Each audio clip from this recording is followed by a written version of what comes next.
fans, do you want to win your share of $100,000? Simply enter the houseofboxing.com Fight Night Prediction Challenge.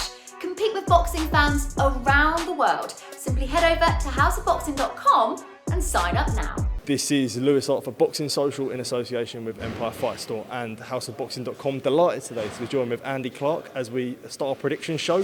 This weekend, Matchroom go to Monte Carlo where Joe Cordina takes on Vazquez.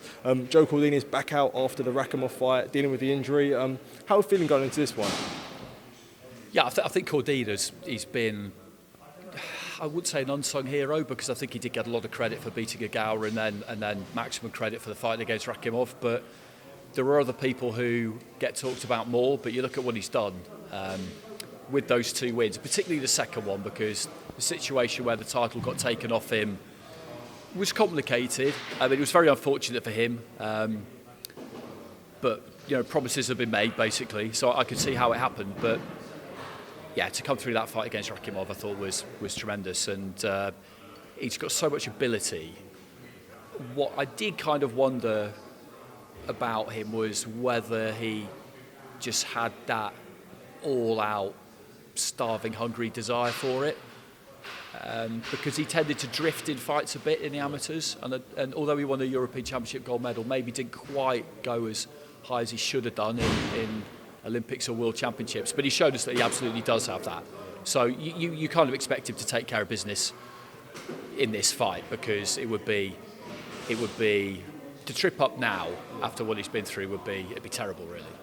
And when you look now, especially in the super featherweight division, there's so many big unifications. We see a great fight between O'Shaquie Foster and Rocky Hernandez last weekend. Do you think he's sort of looking at potential unifications with big guys in the division for himself and big fights where Hearn believes he's number one and we want to go and see him prove it?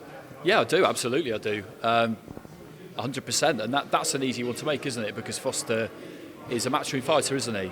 I think he's a free agent. So. But I think there's a relationship. Yeah, there is. Yeah. So I think that would be quite easy to do.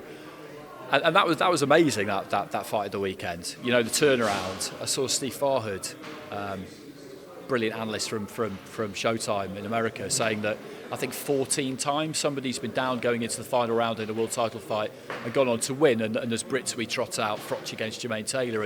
But it's those kinds of performances. It doesn't happen very often. So that was great. I absolutely loved that. So yeah, I mean, that just screamed at you immediately as a fight to be made, and that's why I think you can be confident that he's not going to take his eye off the ball this weekend. Monaco's a bit of an odd place to have a fight.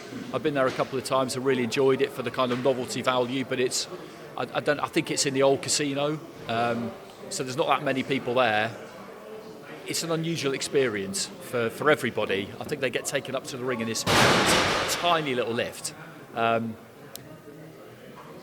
But yeah, he's just got to get the win. He's got to get the win. It doesn't really matter too much how good he looks. He just needs to make sure he wins. Absolutely, Andy. Thank you for weighing in and giving your 2 pence on this fight. I appreciate it. And yeah, definitely thank you for